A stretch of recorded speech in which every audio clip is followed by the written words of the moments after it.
Hello students of class 8. Today onwards we will be discussing geography, agriculture, farming and its types. So first of all, some of the key terms. First is agriculture. Agriculture not only is related to crops but also is related to livestock. Fodder, fodder and food. Food and fodder crops, okay.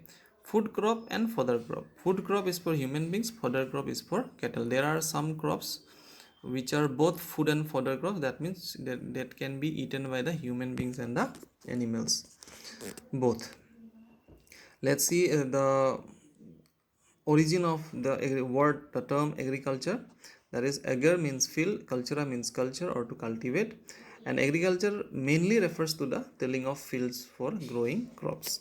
And you must know that all over the world 50% of the population is still engaged in agricultural activity. That means India's more than 60% of population is still dependent on agriculture, which is given here 2/3. Now let's begin with the factors influencing agriculture. So there are many factors which influences agriculture: physical, socio-economic, like that. So out of which, let's begin with climate. This is a physical factor. The role of climate is crucial in governing agricultural activities throughout the world. So temperature is there, rainfall is there. These are very basic factors for growth of agriculture. If you see, so there are some crops which is not grown in your local area. For example, apple doesn't grow here, so apple grows in the cold climate of Jammu and Kashmir, whereas here if you see, rice, mustard were grown depending on the climate. So if it is a equatorial area, then equatorial type of vegetation will be there, and our climate is a subtropical. Our region is a subtropical region, so we used to grow almost all the things in throughout the year.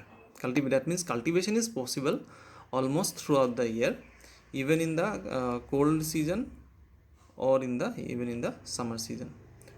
There is no problem regarding cultivation, but only thing is that we need to change the crops. So rice or mustard cannot be grown every time, okay. In a year it can be grown only once in a particular season, but is possible.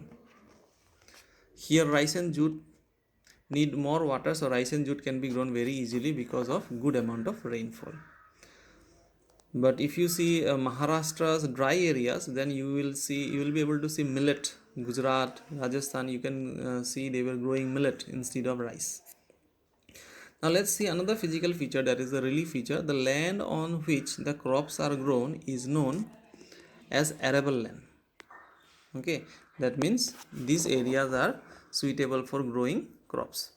The low-lying lands such as plains, river valleys and deltas are more suitable for cultivation of crops than hilly areas. So in the lowlands, dense population provide cheap and adequate labor, better transport facility and a ready market for farm products are available in lowlands. So lowland and highland, you need to keep it on your mind. Lowlands means more population, cheap labor, adequate labor. Highlands means the land like mountains, plateaus and all, their labor is not cheap, their facilities are not cheap, okay. So that is also matters.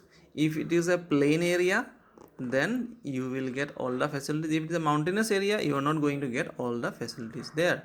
Soils of different places vary in their chemical composition. The soil not only support the plants but also acts as a medium to supply moisture and nutrients to the plants. So different crops grow well in different types of soil. For example, rice grows best in clayey alluvial soil, while black lava soil is suitable for the production of cotton. The black lava soil you are going to get in the Gujarat, and for rice alluvial soil, all the northern plains is composed of alluvial soil, even Assam also. Then comes the socio-economic factors. Socio-economic factors such as labor, availability of labor. If there is no labor, how we will be able to grow crops?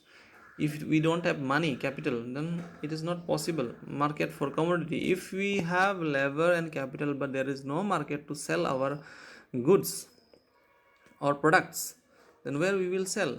And then cost of farming, system of land ownership, government policies, and the level of scientific and technology development also influence the agriculture of a region. That means socio-economic factor are those factors which are directly or indirectly related to human beings, because human beings are those who makes policies which affects agriculture. Okay, so that is it. Now let's discuss about the types of farming. So you can see SRI technique, wonderful to know. System of rice intensification is an environment friendly agriculture technique that produces rice many times more by using lesser amount of water. So types of farming, there are many types of farming. Usually it is shown here about 5 types. So let's see. Owing to the different environmental conditions around the world, various types of farming are practiced. On the basis of the availability of land, agriculture can be intensive on a small piece of land or extensive on a large field. On the basis of objectives of cultivation, agriculture is mainly of two types: subsistence and commercial. Okay, so agriculture is mainly of two types: subsistence and agriculture. You could see subsistence agriculture. The main meaning for subsistence agriculture is that a farmer practices agriculture and produces uh, for its own family. Okay, that is a subsistence type of agriculture. It is the most basic form of agriculture. It is in practice since primitive age. It is basically practiced to meet the requirements and needs of the farmers and their families. They sell or exchange their products among a small group. So that is subsistence agriculture.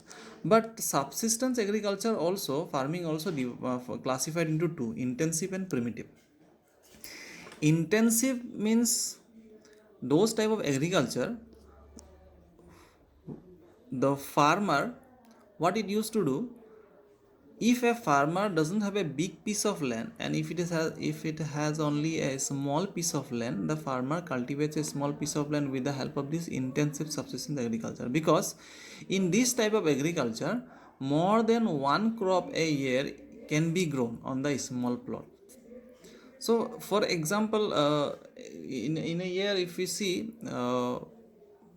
first people used to grow rice, then they used to grow different types of vegetables, or they can used to grow mustard also, peas also. So these type of things. Okay, so within a year more than one crop is grown. That is intensive subsistence agriculture. It is mainly practiced in those countries where population is very high or overpopulated nations like China, Japan, India, or Southeast Asian. Now you could see primitive subsistence agriculture. This type of agriculture includes nomadic herding and shifting cultivation. That means nomadic herding is the most common type of herding practiced by the nomads. That means those people who wander from place to place, who used to roam from place to place in search of pastures and water for their animals. Do you understand nomadic herding? Those people who carry their herds of cattle. That means here if you see, buffaloes used to come in the field sometimes, or people were taking yaks, goats, sheep. In large number of goats, large number of sheep, people used to carry from people used to uh, wander with these cattle for their grazing. So this story you will get in class 9 social, where a group of people comes from Jammu and Kashmir and goes down to Shivaliks and then goes back again in the summer and winter season. That you will learn there.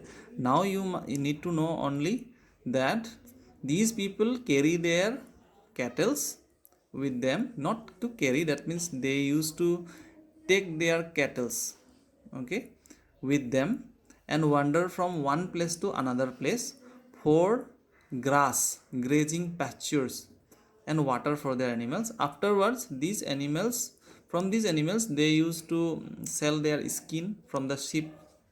They used to sell their wools or hairs, bones of the animals, even meat also. That is nomadic herding.